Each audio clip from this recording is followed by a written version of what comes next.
Welcome to the Genius Factory. Enjoy the video. You start by making sure the Quantum 350 has enough battery and is off from previous connections. Plug in the charger briefly if needed, because low power can block pairing. If you want a fast wired option, connect the 3.5 mm cable to your phone now. Otherwise, press and hold the headset power button until the LED flashes. This forces Bluetooth pairing mode so your phone can discover it.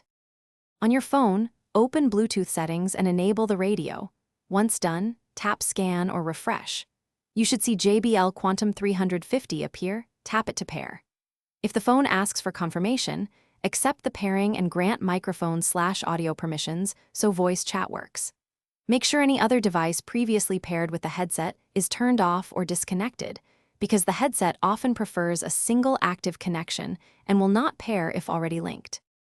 Once paired, play music or make a quick call to verify both audio and microphone. If audio is missing, make sure the phone's media output is set to the headset and increase volume on both devices. Some phones show codec or profile options. Try switching those.